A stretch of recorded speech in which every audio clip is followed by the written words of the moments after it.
Bienvenue sur Top Invest, la chaîne des tops d'investissement. Ici, on parle essentiellement d'entreprises de qualité. Est-ce que L'Oréal représente une opportunité d'investissement au prix actuel? La première chose qu'on va regarder, c'est la stabilité ou la croissance des revenus. Ici, on a clairement une croissance des revenus. On remarque que la moyenne de la croissance des revenus, si on prend 2019 comme base, parce que 2020 était une année particulière, donc c'est une croissance de 5% en moyenne sur les 10 dernières années et 5,80% en moyenne sur les 5 dernières années. Donc moi, je dis toujours 5, c'est parce que j'aime toujours arrondir. Donc on va se dire une croissance de 5%. Retenez bien ceci parce que ça va être important pour pouvoir déterminer si le prix actuel est correct. Donc moi, j'aime bien ce que je vois ici, c'est un checkmark. Deuxièmement, on regarde la marge brute. Ici, on regarde est-ce que la marge brute est stable ou croissante dans le temps. On remarque bien qu'il y a une croissance de la marge brute. Bon, elle est légère. On quitte de 70% ici en 2005 à 74% en date d'aujourd'hui. Donc, on a une marge brute qui est croissante.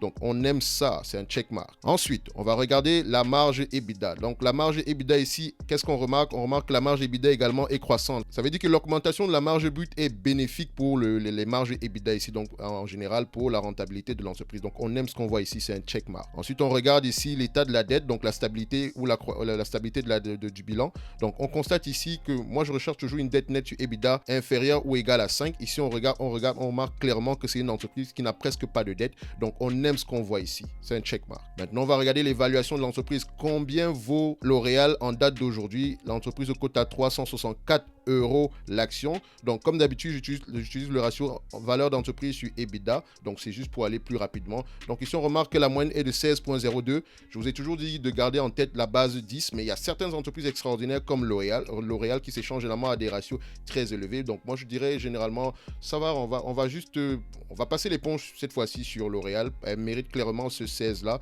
parce que même en termes si j'avais donné le calcul avec le PER, vous allez remarquer que c'est une entreprise qui s'échange avec un PER de 25. Donc, par rapport à son PER, par rapport à son PER et son niveau d'endettement, il est tout à fait normal que la marge EBITDA, pas la marge EBITDA, mais ce ratio-ci soit aux alentours de 16,02. Mais ce n'est pas le but de la vidéo ici. Donc, ici, la moyenne, c'est 16,02 et en date d'aujourd'hui, on a 23,33. Donc, ce qui veut dire que l'entreprise est surévaluée. Mais attention, on n'a pas pris en considération la croissance future de l'entreprise. Donc, généralement, ici, si on prend en considération une croissance future de l'entreprise de 5% en moyenne sur les 5 prochaines années, je prends toujours 5% maximum, ça revient à dire qu'on multiplie ici les EBITDA actuels par 1,28, ce qui revient à dire que vous allez prendre le ratio 23,33, donc 23,33 divisé par 1,28, ça vous donne ici 18,23.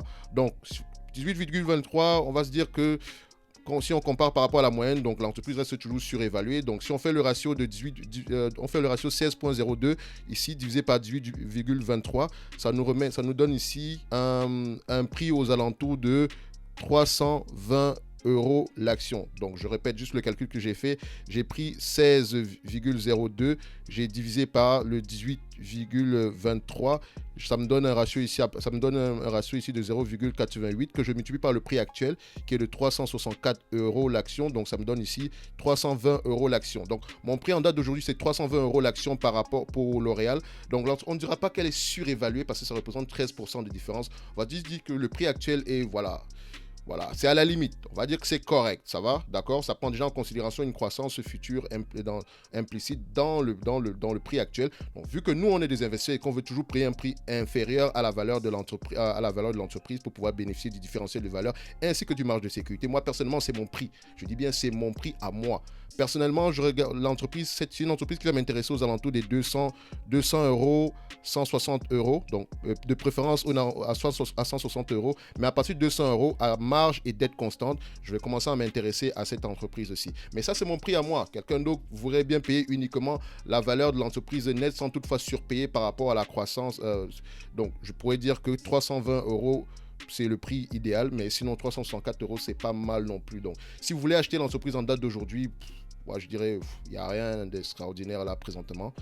Mais si vous êtes patient, vous pourrez l'avoir à un très bon prix. Donc, soyez juste patient. Donc, le rôle d'un investisseur, c'est de faire ses recherches. Même si l'entreprise est surévaluée présentement, selon moi, faites juste vos recherches et quand l'opportunité va se présenter, vous serez juste prêt à réagir plus vite que les autres.